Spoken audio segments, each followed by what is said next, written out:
যেটা আগামী মাসে 125 দিন হয়ে যাবে। এটা আমরা পুরনো কাজ করছি। এই মাসটা জুন মাস, জুলাই মাস থেকে জিরামজি হয়ে যাবে। এই কাজের জন্য 700 কোটি টাকা কেন্দ্র সরকার দিয়েছেন, যাতে অদক্ষ শ্রমিক 260 টাকা, অর্ধদক্ষ 360 টাকা এবং 500 কোটি টাকা দক্ষ শ্রমিকরা পাবেন। সেই কাজ আমরা এখানে শুরু করলাম। খুব আনন্দের কথা, আমাদের বিধায়কের গ্রাম থেকে শুরু হয়েছে। এখানে মানুষের কাছে হাতে কাজ থাকে না, তাই কেন্দ্র সরকার এই যোজনা নিয়েছেন, গ্রামের মানুষ যেন সারা বছর কাজ করে জীবিকা নির্বাহ করতে পারেন। তো এই কাজ 4 বছর বন্ধ ছিল, কষ্টে ছিল আমরা, কিন্তু নতুন সরকার হতেই এই কাজ শুরু করার আমরা নির্দেশ পেয়েছি। টাকাও এসে গেছে।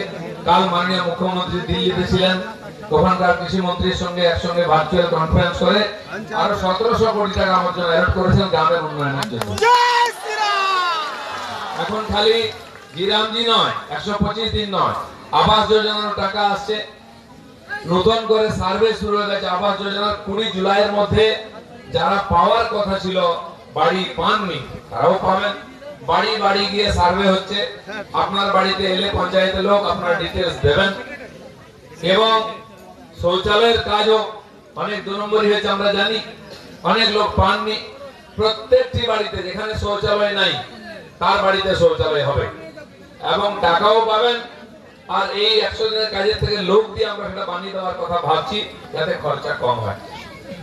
এই সমস্ত সড়ক যোজনা, এই যে গ্রামীণ সড়ক হয়েছিল প্রধানমন্ত্রী গ্রামীণ সড়ক যোজনা, সেগুলো খারাপ হয়ে গেছে, অনেক জায়গায় হয়নি, নতুন হবে, তার কাজও নতুন করে শুরু হবে। কিন্তু একটা জিনিস মনে রাখতে হবে, যারা এই যে 91 লক্ষ লোক এসআইআর এ বাদ গেছেন ভোটার লিস্ট থেকে, কিছু সামান্য ভুল ত্রুটি ছাড়া এরা ভারতীয় নাগরিক নন। এদের কাউকে এই সমস্ত সুবিধা দেওয়া হবে না, সব নাম বাদ দেওয়া হবে। তার জন্য আগামী 3 মাস সার্ভে হবে।